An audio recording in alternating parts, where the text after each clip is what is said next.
everyone, welcome to Vinayaka by Mansi. So today we will do class 10th science chapter 2 acid bases and salts. अब इस video के बाद आपको कहीं से कुछ पढ़ने की ज़रूरत नहीं है, ना बुक पढ़ने की ज़रूरत है, ना कोई अदर सोर्स रेफर करने की ज़रूरत है. बस इसको ध्यान से पढ़ लेना. नोट्स चाहिए हो तो आप PDF के लिए मुझे कमेंट कर देना. अब आप ये बात समझो, जो भी चीज़ें हम खाते हैं ना, उसका जो टेस्ट होता है, जो भी फूड वी ईट, उसका टेस्ट उसके एसिडिक होने पे या उसके बेसिक होने पे डिपेंड करता है कि उसका टेस्ट कैसा है. जो भी एसिड्स होते हैं ना, वो होते हैं खट्टे टेस्ट में. कैसे होते हैं एसिड्स? खट्टे टेस्ट के होते हैं. और जो बेस होते हैं वो होते हैं कड़वे. ठीक है, एसिड का टेस्ट होता है खट्टा और बेस का टेस्ट होता है कड़वा. और जो सॉल्यूशन होता है एसिड और बेस का, हम लिटमस पेपर के थ्रू भी चेक कर सकते हैं. जैसे कि हमने एसिड चेक करना है, कोई भी सॉल्यूशन है उसमें चेक करना है हमें कि ये एसिड है या बेस वाला है. तो ब्लू लिटमस को अगर हम इसमें डालेंगे, अगर वो रेड हो गया ब्लू लिटमस, तो समझ लो वो क्या है? एसिड है. ब्लू लिटमस अगर रेड हो रहा है तो क्या है? वो एसिड. और ऐसे ही दूसरा सॉल्यूशन है, उसमें हम रेड लिटमस को अगर डालेंगे और वो ब्लू हो रहा है, उल्टा हो रहा है, तो वो क्या हो जाएगा? बेस. पता चल जाएगा कि हमें ये बेस है. हमेशा ना ये एंड रिजल्ट पे ध्यान दो आप, वरना कंफ्यूज हो जाओगे.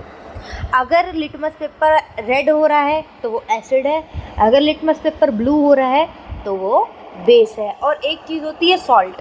पहले चैप्टर की हेडिंग से हम चीज़ें क्लियर कर लेना. सॉल्ट, एसिड और बेस को मिला के ही हमेशा सॉल्ट बनता है.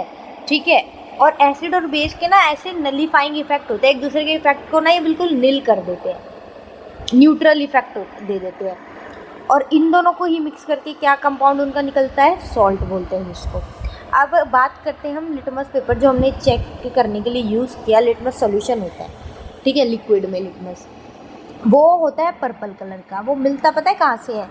एक प्लांट होता है लिचन नाम का, उससे उसको निकाला जाता है, एक्सट्रैक्ट किया जाता है उस प्लांट से लिटमस सॉल्यूशन. ठीक है, जो यूज़ चेक करने में फिर हम यूज़ करते हैं कि कौन सी चीज़ एसिडिक है, कौन सी बेसिक है. अब लिटमस पेपर से ये पता चल रहा है, लेकिन इसके अलावा और भी कई सारी ऐसी वेज और अदर सब्सटेंसेस है जिनसे हमें पता चल पाता है कि कौन सी चीज़ एसिड है, बेस. बस एक लिटमस सॉल्यूशन ही नहीं होता, और वो नेचुरल सब्सटेंसेस भी हो सकते हैं, कुछ केमिकली प्रोसेस्ड भी हो सकते हैं, मतलब डिफरेंट टाइप्स के हो सकते हैं. और जो भी ये चीज़ें बताते हैं ना, क्या चीज़ एसिडिक है, क्या बेसिक है, इन्हें बोलते हैं हम इंडिकेटर्स. अब पहले तो कुछ अदर नेचुरल सब्सटेंसेस की बात कर लेते हैं जिनसे पता चलता है. एक तो हो गया टर्मरिक, ठीक है, हल्दी. एक हो गई रेड कैबेज लीव्स, ठीक है. और coloured petals of some flowers, मतलब कुछ फ्लावर्स ही ऐसे होते हैं जिनकी जो पत्तियाँ होती है, पत्तियाँ मतलब वो फूल की पंखुड़ियाँ कलर्ड वाली, कुछ ही फ्लावर्स की वो होती है जो काम आती है पता करने में एसिड या बेस. और ये जो भी चेक करते हैं ना, देखो, जिससे भी हमें पता चल रहा है कोई चीज़ एसिड है बेस है, उसमें खुद में कुछ वो नहीं होता कि वो एसिड है या बेस है. वो न्यूट्रल होती है खुद. जब वो खुद न्यूट्रल होंगी तभी तो वो बता पाएगी ना किसी चीज़ में जाके कि वो एसिड है या बेस है. अगर इसमें खुद ही ये एसिड या बेस है तो ये कैसे बता पाएगी, कैसे रिएक्ट कर पाएगी चीज़ों के साथ? तो जो भी इंडिकेटर्स होते हैं वो हमेशा क्या होते हैं? Neutral, neither acidic nor basic. इसीलिए तो इंडिकेटर्स है ना वो. अब पता है, कोई जो हम एसिड और बेस की बात कर रहे हैं, एसिड स्ट्रॉन्ग भी होते हैं, वीक भी होते हैं, ऐसे बेस स्ट्रॉन्ग भी होते हैं, वीक. अभी आप बोलोगे ये ऐसे कैसे स्ट्रॉन्ग वीक हो गए? स्ट्रॉन्ग वीक ये ऐसे हो गए कि जिन एसिड में, जिस चीज़ों की वजह से वो एसिड बन रहा है ना, कुछ तो चीज़ें होती हैं ना, कैरेक्टरिस्टिक्स होते हैं हर चीज़ के. अगर वो ज़्यादा है तो वो ज़्यादा एसिडिक है, यानी कि स्ट्रॉन्ग एसिडिक. अगर वो कम है तो वो वीक है, वीक एसिडिक एसिड.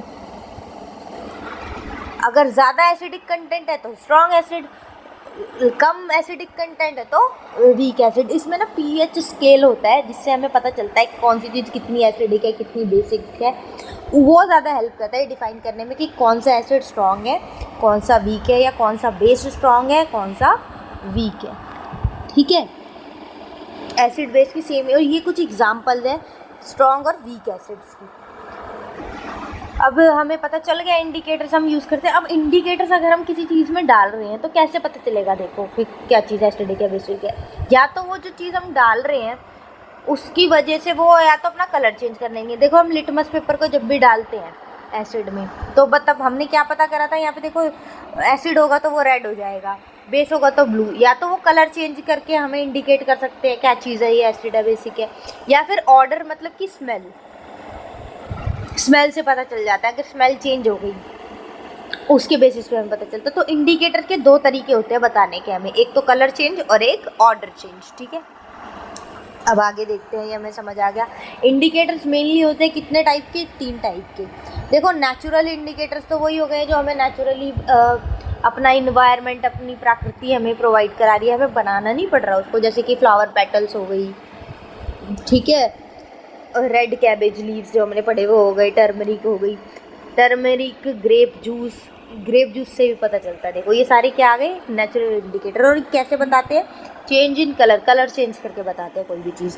अब आते हैं ऑल्फैक्टरी इंडिकेटर्स। ये कौन से इंडिकेटर्स है, जो स्मेल चेंज करके पता चलता है हमें कि क्या चीज़ एसिड है, बेस। ये वाले इंडिकेटर स्मेल की हेल्प से बताते हैं, कलर की हेल्प से नहीं, स्मेल की हेल्प से। जैसे कि वनीला, ऑनियन, ओपिनियन लिख दिया ऑनियन एंड क्लोव, यानी कि वो लौंग, ये है ऑल्फैक्टरी इंडिकेटर। जो स्मेल चेंज हो जाती है, ये अपनी स्मेल चेंज करके बताते हैं क्या चीज़ एसिड है, क्या बेसिक है। ये आपको पता चलेगा ऑल्फैक्टरी इंडिकेटर्स क्या होते हैं, नेचुरल क्या होते हैं। अब बात आती है सिंथेटिक इंडिकेटर्स की। अब सिंथेटिक इंडिकेटर्स वो इंडिकेटर्स है जो अपना कलर चेंज करके बताते हैं, लेकिन ये हमें नेचुरली नहीं मिल रहे कहीं पे, ये हमें लेबोरेटरी में बनाने पड़ते हैं केमिकल प्रोसेस के थ्रू। मतलब हमारे पास कोई नेचुरल इंडिकेटर है, कोई नेचुरल चीज़ की को प्रोसेस करके हम बना रहे हैं, मतलब हमें नेचुरल फॉर्म में ये नहीं मिलता इंडिकेटर बना, हमें बनाना पड़ता है इंडिकेटर लेबोरेटरी में। जैसे कि मिथाइल ऑरेंज इसका एक एग्जाम्पल है। अब नेचुरल इंडिकेटर्स की अगर बात करें ना, तो ज़्यादातर जो नेचुरल इंडिकेटर्स हैं मोस्टली ये क्या पता करने के लिए यूज़ किए जाते हैं कि हाइड्रोजन आयंस किसी चीज़ में कितने हैं और हाइड्रोक्साइड आयंस किसी चीज़ में कितने हैं। एक सॉल्यूशन के अंदर कितने हाइड्रोजन आयंस हैं और कितने हाइड्रोक्सिल आयंस है, मतलब है या नहीं है, ये चीज़ें पता करने के लिए कि ये है इसमें प्रेजेंट या नहीं, तो हम कौन सा मोस्टली यूज़ करेंगे, नेचुरल इंडिकेटर। अब आगे चलते हैं। अब अच्छा, कुछ ना इंडिकेटर ऐसे होते हैं जो बिल्कुल एग्जैक्टली ना बता नहीं पाते कि क्या ये चीज़ प्रॉपरली एसिड है या प्रॉपर बेस है, तो लेकिन हमें ये बता सकते हैं उस चीज़ का पीएच वैल्यू क्या है, पीएच नंबर क्या है, कि कितना उसमें एसिडिक। देखो ये इंसान को ना खुद अपने कंक्लूजन पे आना पड़ता है कि ये एसिड मानेंगे हम इसे या बेस। देखो एक पीएच स्केल है, मान लो आपके पास, उस पर कुछ नंबर लिखे हुए 0, 1, 2, 3, 4, 5। इस साइड अगर हम जाते जाएंगे तो बेसिक कंटेंट बढ़ता जाएगा, इस साइड अगर हम आते जाएंगे तो एसिड का कंटेंट बढ़ता जाएगा। ये जस्ट एग्जांपल के लिए समझा रही हूँ।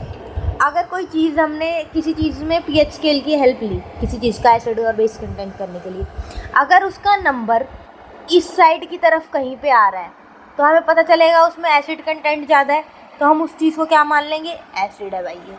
अगर इस साइड की तरफ का कोई नंबर आ रहा है तो हम उसको क्या मान लेंगे, बेस है भाई ये। और अगर बिल्कुल बीच में आ रहा है तो हम क्या मान लेंगे, न्यूट्रल है वो, ठीक है। तो कुछ इंडिकेटर्स ऐसे होते हैं एग्जैक्टली हमें नहीं बता पाते एसिड है बेस, हमें खुद पता करना होता है, क्योंकि वो हमें पीएच लेवल उसका बता देते हैं, ठीक है। अब जैसे कि पीएच लेवल से कैसे पता चल रहा है, देखो जो भी बेसिक सॉल्यूशन होता है, मतलब जो भी बेस होता है, उसका पीएच नंबर हमेशा 7 से ज़्यादा ही आएगा। मतलब 7 से ज़्यादा वाले को हम क्या डिक्लेयर कर देंगे, ये बेस है। उससे नीचे वाले को क्या मान लेंगे हम, एसिड, ठीक है। 7 से ज़्यादा है तो क्या हो गया है वो, बेस। और 7 से अगर कम है तो क्या हो गया है वो, एसिड। और अगर सिर्फ 7 है, बिल्कुल एग्जैक्ट 7 आ रहा है उसका पीएच लेवल, तो वो न्यूट्रल है, ना एसिड है ना बेस है, न्यूट्रल।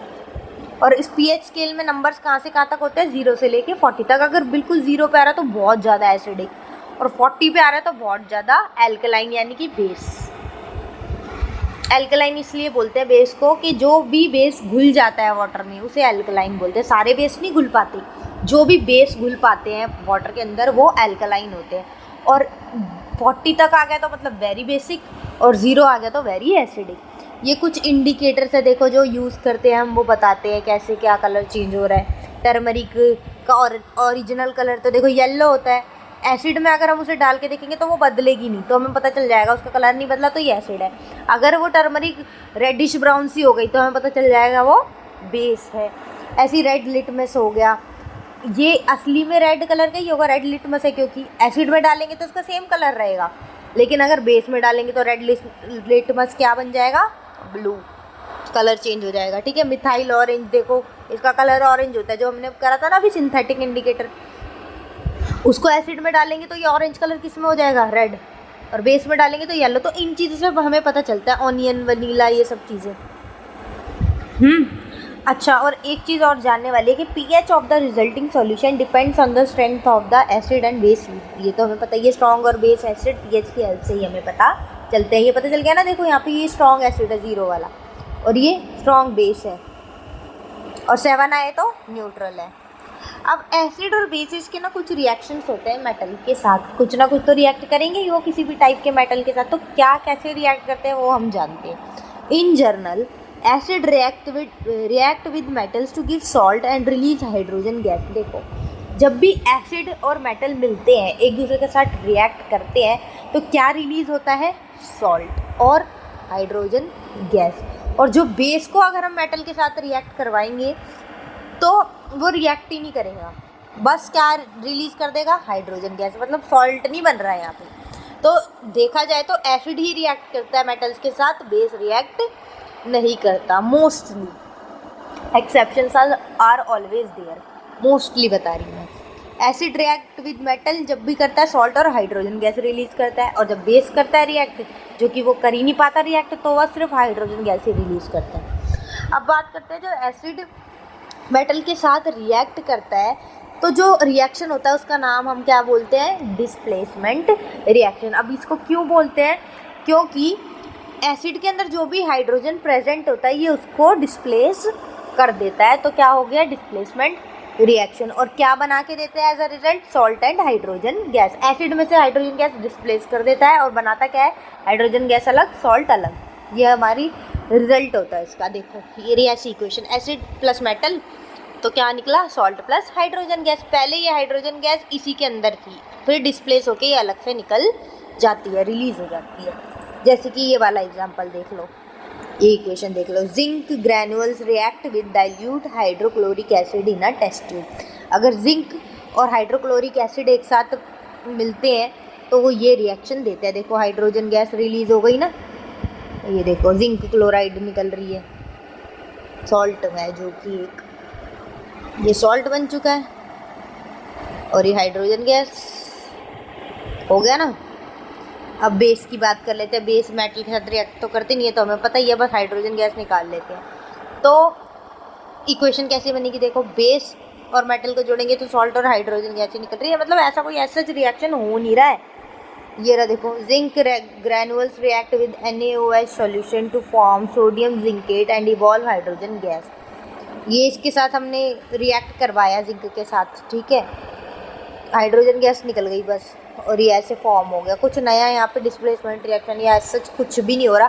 और पता है कैसे पता चलता है कि हाइड्रोजन गैस रिलीज हो रही है, बस आपको ये चीज़ ध्यान रखनी है कि एसिड मेटल के साथ रिएक्ट करते हैं और बेस रिएक्ट नहीं करते।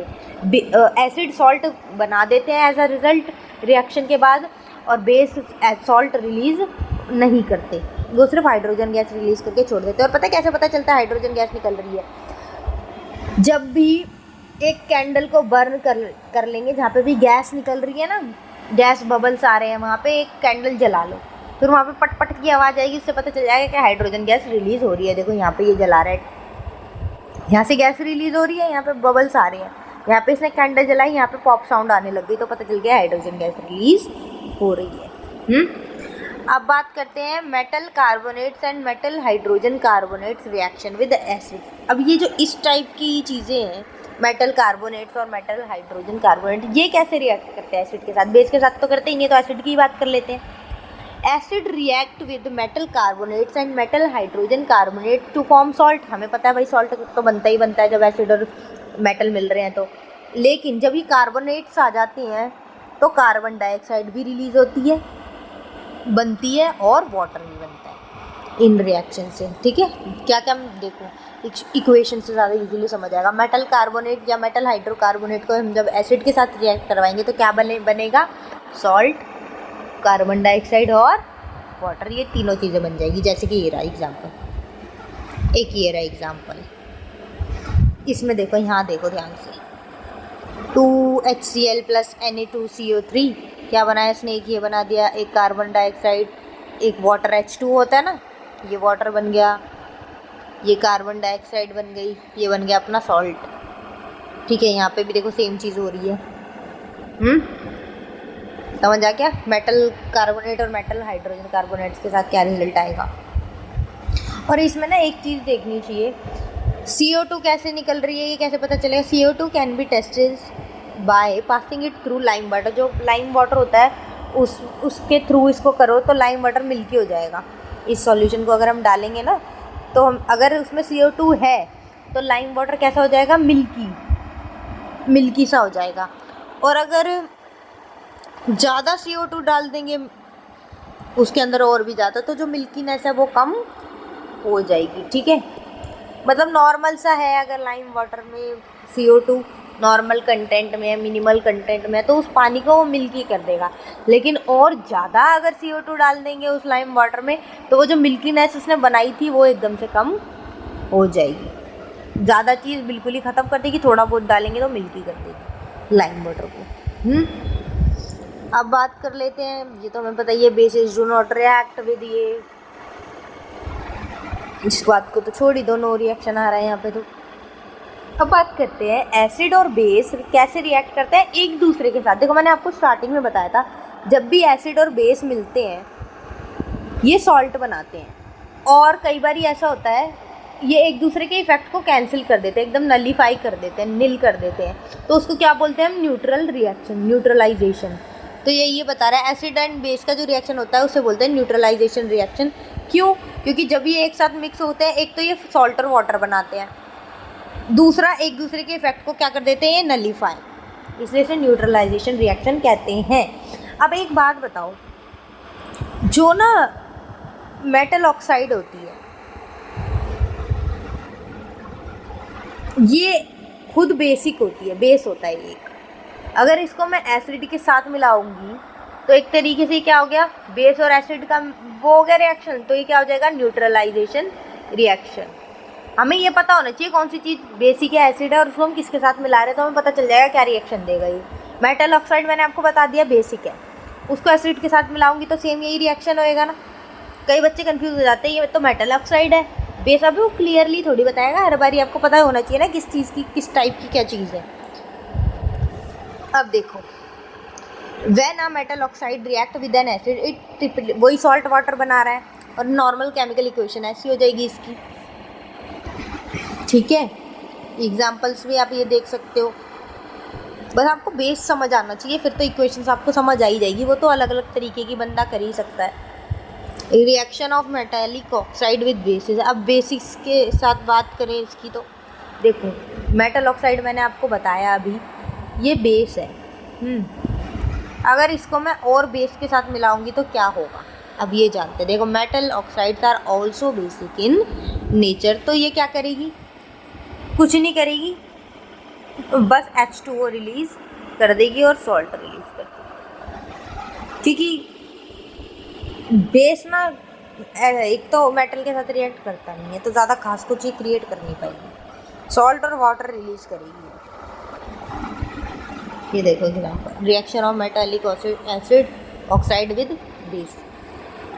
ठीक है, अच्छा एक क्वेश्चन आता है बहुत ज़्यादा इम्पॉर्टेंट, कि जो कर्ड होती है, मतलब कि दही, वो और या फिर और कोई भी खट्टी चीज़ ले लो आप, खट्टा सब्सटेंस, वो एसिड होता है उनमें, इसीलिए वो खट्टे हैं। ये मैंने स्टार्टिंग में प्रॉपर्टी बताई थी ना, एसिड हमेशा खट्टे होते हैं, तो ये हमें पता है दही खट्टी है तो वो एसिड है।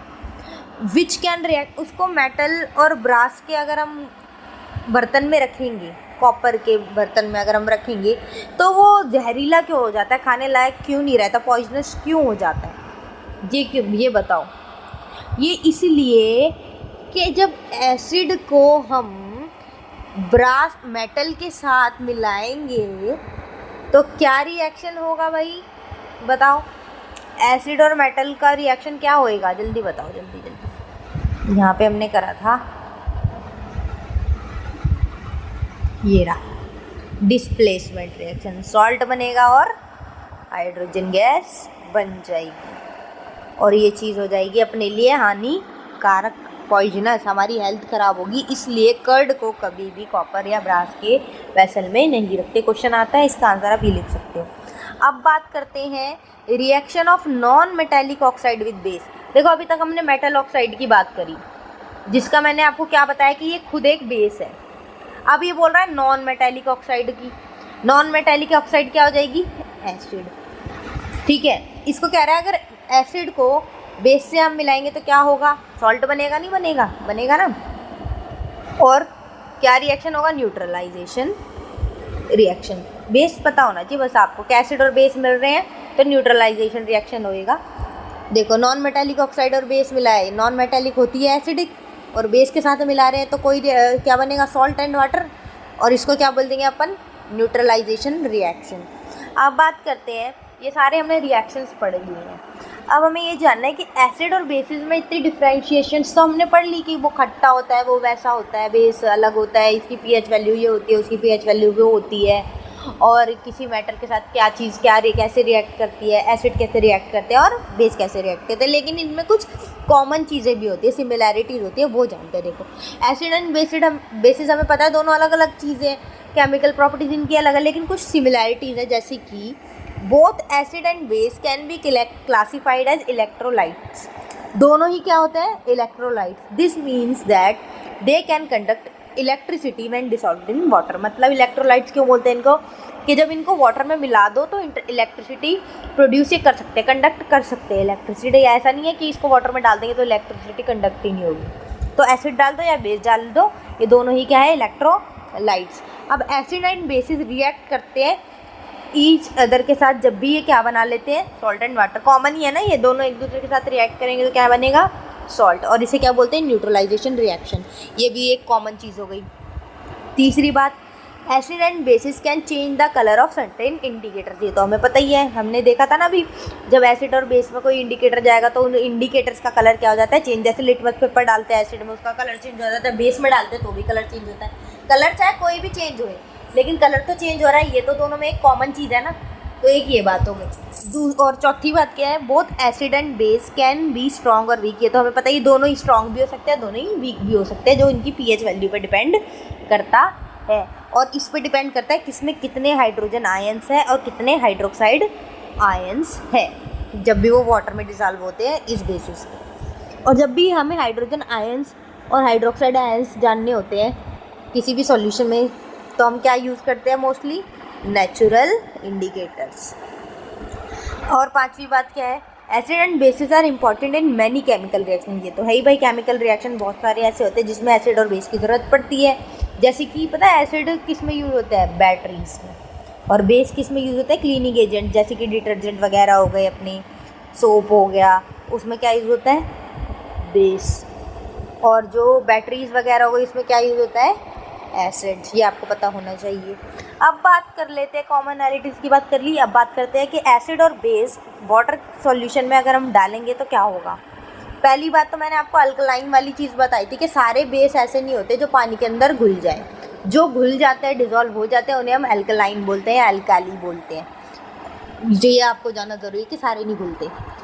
अब पानी में अगर हम एसिड डालते हैं तो क्या वो प्रोड्यूस करते हैं, H+ आयंस। ये रे देखो, हाइड्रोजन आयंस। पता है नेचुरल। अब यहाँ से देखो, कनेक्ट करो चीज़ें। किसी चीज़ में हमने कोई इंडिकेटर डाला चेक करने के लिए, नेचुरल इंडिकेटर डाला, और उससे हमें पता चल रहा है इसके अंदर हाइड्रोजन आयंस ज़्यादा है, तो वो क्या चीज़ हो जाएगी, एसिड। यहाँ कनेक्ट करते हैं चीज़ों को। नेचुरल इंडिकेटर किसी चीज़ में डाला और वहाँ पता चल रहा है हाइड्रोजन आयंस है, तो वो क्या चीज़ हो गई, एसिड। अगर हमें पता चले कि ये वाले आयंस है, हाइड्रोक्साइड आयंस है उसमें, तो वो क्या चीज़ हो गई, बेसिक। ऐसी चीज़ें कनेक्ट करते हैं। और ये चीज़ भी याद करनी है, आपको जाननी है, हाइड्रोजन आयंस अकेले नहीं उसके अंदर एग्जिस्ट करेंगे, इसके अंदर हाइड्रोनियम आयंस भी होते हैं। ये सिंपली ऐसी नहीं डायरेक्ट दिख जाएंगे आपको हाइड्रोजन आयंस है इसमें। ये हाइड्रोनियम आयंस की फॉर्म में होते हैं जिसमें इंक्लूडेड होते हैं हाइड्रोजन आयंस, मिलके ये बनाते हैं। ठीक है, हाइड्रोनियम आयंस के अंदर इंक्लूडेड होते हैं हाइड्रोजन आयंस। ठीक है, और बेसिस जब डालते हैं तो ये वाले देते हैं, वो हाइड्रोक्साइड आयंस। ये मैंने आपको बता ही दिया, इससे पता चल जाता है कोई चीज़ एसिड है या बेस है। और जो बेस डिजॉल्व हो जाते हैं वो अल्कली होते हैं। While diluting acid, it is recommended that acid should be added to water and not water to acid because the process of dissolving an acid or a base in water is exothermic। देखो, जब भी हमें acid और water का reaction जानना है, मतलब दोनों को डिजॉल्व करना है एक दूसरे में, तो पता है हम क्या करेंगे, कभी भी एसिड को ही वाटर के अंदर ऐड करेंगे, वाटर को एसिड में नहीं ऐड करेंगे। मतलब आपके पास पानी है तो उसके अंदर आप एसिड मिक्स कर सकते हो, लेकिन आपके पास अगर एसिड है उसके अंदर आप थोड़ा सा पानी मिला रहे हो तो वो रिएक्शन गलत हो जाएगा। क्योंकि क्यों, ये एक्सोथर्मिक रिएक्शन होता है, हाईली एक्सोथर्मिक। ठीक है, बाहर की तरफ रिएक्ट करता है ये चीज़ें, जो भी गैस रिलीज करता है। इसलिए इस तरीके से इसको लेके चलते हैं कि एसिड, वाटर के अंदर एसिड मिला लो, एसिड के अंदर वाटर मत मिलाना।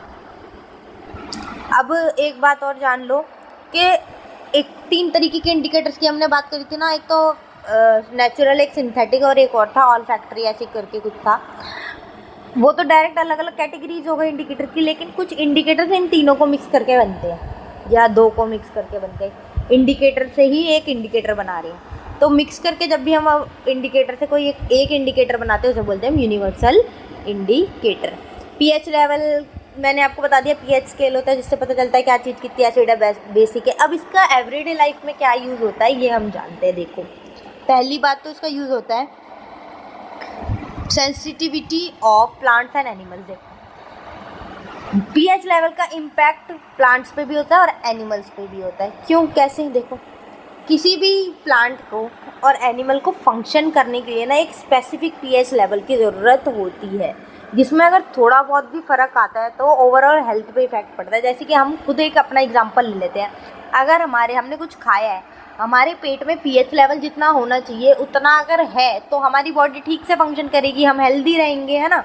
लेकिन अगर मान लो पीएच लेवल हमारा कम हो गया, यानी कि एसिड हमारा बढ़ गया, है ना, 0 की तरफ जाता है तो कम होता है, एसिड ज़्यादा बढ़ता है। अगर पीएच लेवल, एसिड बढ़ गया, पीएच लेवल हमारा कम हो गया, एसिड हमारा बढ़ रहा है, तो हमारी एसिडिटी हो जाती है ना, तो हमारी हेल्थ पे फ़र्क तो पड़ता ही पड़ता है। तो पीएच लेवल का फ़र्क प्लांट्स एंड एनिमल्स पे भी इसी तरीके से पड़ता है कि जितना उन्हें चाहिए रेंज स्पेसिफिकली प्रॉपर वर्क करने के लिए, उसमें अगर कम या ज़्यादा हुआ तो हेल्थ पे फ़र्क पड़ता है। ऐसे ही अब बात कर लेते हैं सॉइल की। जब भी हम कोई क्रॉप उगाना है हमें, उसके लिए भी ना सॉइल इतने पीएच लेवल के बीच में अगर होगा तो अच्छी फसल हो पाएगी। अगर उसमें गड़बड़ है तो ढंग से क्रॉप की ग्रोथ नहीं हो पाएगी। तो यहाँ भी सॉइल में भी इफेक्ट पड़ता है। 6.5 से 7 तक के बीच में होगा अगर सॉइल का पीएच, तो वो अच्छे से सपोर्ट कर पाएगा प्लांट की ग्रोथ को। तीसरी बात आ जाती है डाइजेस्टिव सिस्टम की। ये मैंने आपको बताया, देखो, डाइजेस्टिव सिस्टम जो हमारा पेट में होता है, पेट होता है जो हमारा, उसकी पीएच रेंज की कहाँ से कहाँ तक होनी चाहिए, 1.5 से लेके 4 तक ज़रूरत है कि अच्छे से डाइजेशन हो पाए। लेकिन अगर इसमें कम ज़्यादा हुआ तो फिर क्या हो जाएगी, हमें दिक्कत, जो फूड का ब्रेकडाउन है वो ढंग से नहीं हो पाएगा। अब बात करते हैं टूथ डीके की, जो हमारे दांत सड़ जाते हैं, एकदम टूट जाते हैं। When the pH of environment surrounding the teeth drops, जब हमारे मुंह का, माउथ का जो पीएच लेवल है वो 5.5 हो जाता है या उससे भी कम हो जाता है, तो हमारा टूथ, जो दांत होते हैं वो ख़राब हो जाते हैं। ठीक है, देखो कहाँ पे इम्पोर्टेंस है एवरीडे लाइफ में ही।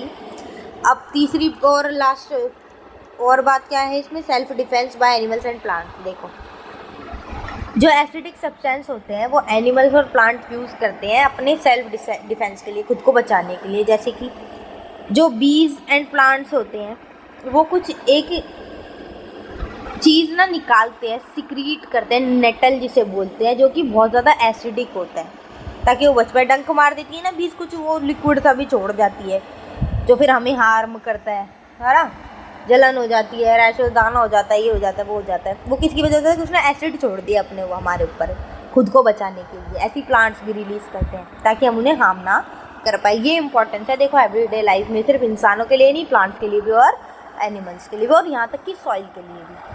अब बात करते हैं, हमने एसिड बेस की बात कर ली अच्छी तरीके से। अब बात करते हैं हम सॉल्ट की। सॉल्ट ये तो हमें पता है एसिड और बेस को मिलके बनता है ना, और इसलिए ना ऑर्डरलेस होता है, इसकी कोई स्मेल नहीं होती और टेस्ट में कैसा होता है, सॉल्टी सा टेस्ट होता है। तो नाम से ही सॉल्ट है तो सॉल्टी टेस्ट ही होगा इसका, और ये पानी के अंदर हम घोल सकते हैं, सॉल्यूबल है। इसकी पीएच वैल्यू कितनी होती है, 7, ठीक है, न्यूट्रल होता है एकदम, क्योंकि एसिड और बेस का रिएक्शन ही देखो न्यूट्रल होता है। कनेक्ट करो चीज़ों को, एसिड और बेस का रिएक्शन न्यूट्रल है, तो जो चीज़ इनकी उससे बन रही है रिएक्शन की वजह से वो खुद भी तो न्यूट्रल ही होगी, इसीलिए इसको कोई टेस्ट सॉल्टी होता है लेकिन इसका कोई ऑर्डर या स्मेल नहीं होती। और पीएच वैल्यू भी देखो 7 जिसकी होती है वो न्यूट्रल होता है, तो सॉल्ट की वैल्यू भी क्या है, 7। सोडियम क्लोराइड, ये NaCl, इसे हम बोलते हैं टेबल सॉल्ट, जो हम खाते हैं ना उसका ही केमिकल फार्मूला है NaCl। एप्सॉम सॉल्ट होता है जो कि हम नहाने के लिए बाथिंग सॉल्ट यूज़ करते हैं, तो ये वाला है एप्सॉम सॉल्ट बोलते हैं उसको। अब सॉल्ट भी डिफरेंट टाइप्स के होते हैं, सेम कैटायन और एनायन, ये सब चीज़ होती है, पॉजिटिव नेगेटिव। कैटायन होते हैं नेगेटिव वाले, एनायन होते हैं पॉजिटिव वाले। They are categorise as member of same family. Salt है तो अलग अलग टाइप के बेशक नाम होते तो सॉल्ट ही हैं। कुछ इंस्टेंट सॉल्ट होते हैं जैसे कि सोडियम क्लोराइड, ये एप्सम सॉल्ट, ये सब हमने बात करी। इनको सेम फैमिली का इसलिए बोलते हैं NaCl, KCl, LiCl, क्योंकि ये कौन से होते हैं, सेम अनायन से बिलोंग कर रहे होते हैं, विच इज़ क्लोराइड, है ना, देखो तीनों में क्लोराइड है, Cl। The concept of categorizing salt based on their shared cations or anions is important in chemistry and helps simplify the different salt studies। मतलब हम पता है अगर हमें सॉल्ट को डिफरेंट कैटेगरी में बांटना है तो 2 कैटेगरीज में बांटेंगे, एक तो अनायन कैटेगरी और एक कैटायन कैटेगरी, ताकि केमिस्ट्री में हेल्प हो जाए कौन सा सॉल्ट किस टाइप का और किस फैमिली से बिलोंग करता है, कौन से एक जैसे, जैसे कि ये वाले एक जैसे, ये एनायन फैमिली से बिलोंग करते हैं तीनों, ऐसे ही कुछ कैटायन फैमिली से करते होंगे। अब पीएच क्या है सॉल्ट का, 7। अब देखो when a strong acid and strong base मिल रहे हैं, दोनों एसिड भी स्ट्रॉन्ग मिल रहे हैं और बेस भी स्ट्रॉन्ग मिल रहे हैं, तो जो बनेगा ना, निकलेगा सॉल्ट, वो क्या होगा, बिल्कुल न्यूट्रल 7 के आसपास आएगा, अच्छा खासा सॉल्ट बनाएगा एकदम प्रॉपर। लेकिन अगर एसिड वीक है, ठीक है, और सॉल्ट जो बेस है वो है स्ट्रॉन्ग बेस, देखो एसिड वीक और स्ट्रॉन्ग बेस, तो कैसे सॉल्ट बनेगा, जिसकी पीएच वैल्यू प्रॉपर 7 नहीं आएगी, 7 से ज़्यादा आएगी। ऐसे ही अगर उल्टा कर दो, अब एसिड हमारा हो गया स्ट्रॉन्ग और बेस हमारा हो गया वीक, तो पीएच वैल्यू आएगी 7 से कम सॉल्ट की। PH of salt formed by weak acid, और अगर दोनों ही हमने वीक मिला दिए, weak acid plus weak base, फिर हमें नहीं पता वो कैसा सॉल्ट बनेगा, क्योंकि प्रॉपर चीज़ें तो चाहिए होती है ना सॉल्ट बनाने के लिए, दोनों ही वीक है, तो ये हमें ये नहीं पता वो ढंग से सॉल्ट बन भी पाएगा या नहीं। ये तो पीएच टेस्ट करके ही पता चलेगा कि उसका पीएच क्या आ रहा है, कितना वीक हमने मिलाया है, क्या नहीं मिलाया, उस पर डिपेंड करती है ये बात, तो पहले से डिटरमाइन नहीं कर सकते ये।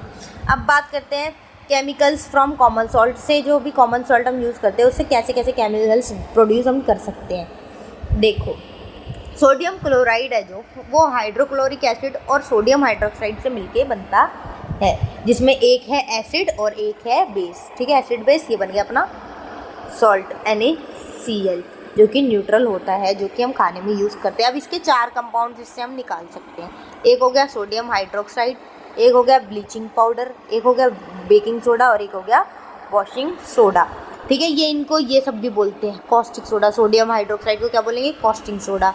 ब्लीचिंग पाउडर को बोलेंगे कैल्शियम हाइपोक्लोराइड। केमिकल फार्मूले, केमिकल नेम्स होते हैं इनके। बेकिंग सोडा को क्या बोलेंगे, सोडियम हाइड्रोजन कार्बोनेट और सोडियम बाइकार्बोनेट, दोनों में से कुछ भी बोल लो, है वो बेकिंग सोडा ही। वॉशिंग सोडा को क्या लिखते हैं, सोडियम कार्बोनेट डी क्या है, हाइड्रेट। ये 4 चीज़ें हम बना सकते हैं सॉल्ट में से।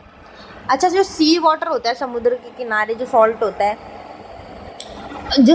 ना सी में, उसमें बहुत नहीं सॉल्ट होता है, सी में कह रही हूँ, सी में जो पानी होता है उसके अंदर बहुत अलग अलग टाइप के सॉल्ट होते हैं, कुछ रॉक सॉल्ट, कुछ कैसा सॉल्ट, कैसा अलग अलग टाइप के। और जो किनारे पे डिपॉजिट्स होते हैं सॉल्ट के, वो ना ब्राउन कलर के क्रिस्टल से आपको दिखते होंगे। वो ब्राउन कलर के इसलिए होते हैं क्योंकि उसमें प्योरिटी नहीं होती, एकदम साफ सॉल्ट नहीं होता, उसमें और भी चीज़ों का मिक्सचर होता है। इम्प्योरिटी की वजह से उसका कलर ब्राउन दिखता है, जिसे हम बोलते हैं रॉक सॉल्ट। ठीक है, वो उसको उसकी भी वो खुदाई सी होती है उस तरीके से, जैसे कोल को हम नहीं माइन करते, कोल की खाने होती है, ऐसे सॉल्ट को भी करना पड़ता है। सोडियम हाइड्रोक्साइड जो हमने निकाला सॉल्ट से, उसके बारे में बात कर लेते हैं। When electricity is passed through an aqueous solution of sodium chloride, देखो एक सॉल्ट का सॉल्यूशन है, लिक्विड है सॉल्ट का, उसमें अगर हमने इलेक्ट्रिसिटी पास करी तो वो क्या बना देगा, सोडियम हाइड्रोक्साइड। और ये जो सोडियम हाइड्रोक्साइड बनाने का जो प्रोसेस है, इसको हम बोलेंगे क्लोर एल्कली प्रोसेस। क्यों बोलेंगे इसको क्लोर एल्कली प्रोसेस, क्योंकि जो प्रोडक्ट बन रहे हैं, एक तो क्लोर यूज़ कर दिया क्लोरीन के लिए, और एल्कली यूज़ कर दिया सोडियम हाइड्रोक्साइड के लिए। सोडियम हाइड्रोक्साइड बन रहा है तो इसके लिए हम यूज़ कर रहे हैं एल्कली, क्योंकि ये बेस है। और क्लोरीन है जो, वो क्या है, एसिड। तो इन क्लोरीन के लिए क्लोर यूज़ हो रहा है और सोडियम हाइड्रोक्साइड के लिए एल्कली यूज़ हो रहा है, तो इस प्रोसेस को बोल दिया क्लोर एल्कली। ठीक है, सोडियम क्लोराइड में इलेक्ट्रिसिटी डाली, सोडियम हाइड्रोक्साइड बन गया, बस ये याद रखो, ये रीज की इक्वेशन।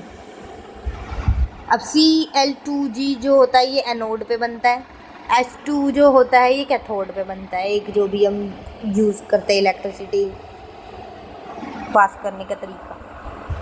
तो ये क्लोराइड कहाँ पे रिलीज़ होगी, एनोड पे, और ये हाइड्रोजन कहाँ पे रिलीज़ होगी, हाइड्रोक्साइड कैथोड पे। अब बात कर लेते हैं ब्लीचिंग पाउडर की। Bleaching powder is produced by reacting chlorine gas with dry slaked lime के साथ इसको रिएक्शन करवाना पड़ेगा क्लोरीन का, तब जाके क्या निकलेगा, ब्लीचिंग पाउडर। और इसको फिर हम पानी में भी मिला सकते हैं, और ये ज़्यादातर यूज़ होता है ब्लीचिंग के लिए। ब्लीचिंग एजेंट नाम से ही पता चल रहा है ना, जो टेक्सटाइल इंडस्ट्री, कपड़ों की इंडस्ट्री में इसका यूज़ होता है। डिसइंफेक्टेंट हटाने के लिए, इन्फेक्शन हो रहा है, किसी भी इन्फेक्टेड हो रहा है कोई भी कपड़ा, उसको डिसइंफेक्ट करने के लिए, कोई भी दाग लग गया उसको ब्लीच करवा लो, तो ये ब्लीचिंग पाउडर उसमें यूज़ होता है। ठीक है, ये इसका वो है केमिकल फार्मूला। ऐसे भी लिख सकते हैं ब्लीचिंग पाउडर को, ऐसे भी लिख सकते हैं। अभी इसका यूज़ कहाँ कहाँ पे होता है, देखो लॉन्ड्री में यूज़ होता है, कपड़े धोते टाइम ढंग से वाइटनिंग करानी है, पूरा वाइट प्रॉपर चाहिए, तो कॉटन के लिए यूज़ हो जाता है अच्छे से। ऑक्सीडाइज़र की तरह, डिसइंफेक्टेंट की तरह काम करता है ये। पानी के अंदर कोई भी इन्फेक्शंस ना रहे, हार्मफुल माइक्रो ऑर्गेनिज्म ना रहे, तो ब्लीचिंग पाउडर डाल दो उसमें। तीसरी बात कर लेते हैं बेकिंग सोडा की, जिसे बोलते हैं सोडियम बाइकार्बोनेट। ठीक है, तो ये कैसे भाई रिलीज़ होता है इसका, देखो ये कंपाउंड नेम तो ऐसे लिखते हैं बेकिंग सोडा को। Typically sodium bicarbonate appears as a fine white powder. कैसे दिखता है ये, वाइट पाउडर की तरह, जो थोड़ा सा सॉल्टी होता है और टेस्ट में एल्कलाइन होता है, सिमिलर टू वॉशिंग सोडा के जैसे ही होता है देखने में।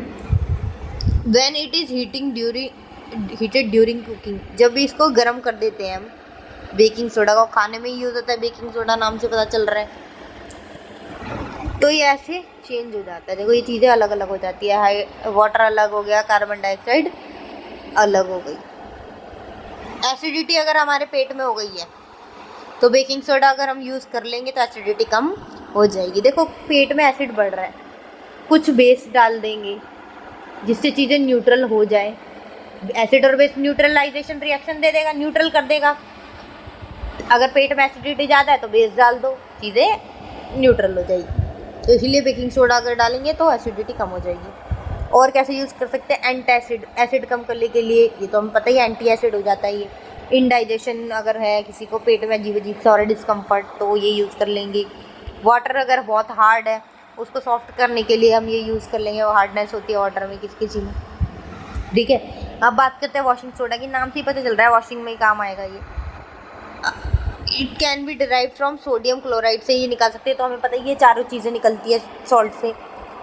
Earlier mentioned baking soda can be heated, देखो ये तो हमें अभी पता ही करा, बेकिंग सोडा को गर्म करेंगे तो सोडियम कार्बोनेट निकलेगी, जिसको वापस से रिक्रिस्टलाइज कर सकते हैं और वॉशिंग सोडा उससे निकाल सकते हैं, मतलब हीट करके एकदम क्रिस्टल जैसा उसको फिर बाद में वो कर दो, जमा दो, सुखा दो, मतलब एक ठोस सा बन जाएगा, तो क्या बन जाएगा, washing soda, similar to sodium carbonate, और जो कि क्या है, basic salt with alkaline properties. इसका कहाँ का यूज़ होता है, glass, soap and paper industries में, और अदर इससे सब्सटेंस भी बना सकते हैं, जैसे कि borax, sodium compound. Sodium carbonate clean करने के लिए यूज़ होगा, वॉशिंग सोडा है ना, देखो वॉश करने के लिए हाउस होल्ड कामों में, डिटर्जेंट वगैरह में, सोप वगैरह में, ये देखो यहाँ आ ही रहा है। और परमानेंट वाटर हार्डनेस, जैसे वाटर सॉफ्ट करने के लिए वहाँ पे ये यूज़ किया था हमने, बेकिंग सोडा, ऐसे ही वॉशिंग सोडा भी यूज़ कर सकते हैं हम, परमानेंटली डिलीट कर देगा हार्डनेस को। अब बात कर लेते हैं कि जो क्रिस्टल्स होते हैं सॉल्ट के, क्या वो सच में ड्राई होते हैं, really dry, when certain salts combine with, अब जब कुछ सॉल्ट को हम कुछ अमाउंट ऑफ वाटर से मिक्स करेंगे, एक साथ मिक्स करेंगे, तो वो क्या बनाते हैं, क्रिस्टल्स ऐसे वाले, ठीक है। और इसको हम क्या बोलते थे, प्रोसेस को जब वाटर से मिला के क्रिस्टल बनाते हैं, crystallisation, water of crystallisation. Crystallisation is the process in which a solid substance, एक सॉलिड सब्सटेंस बना रहे हैं ना, जहाँ पे एटम्स और मॉलिक्यूल्स इस तरीके से अरेंज हो जाते हैं कि एक स्ट्रॉन्ग स्ट्रक्चर बन जाए, जिसे हम क्रिस्टल बोलते हैं।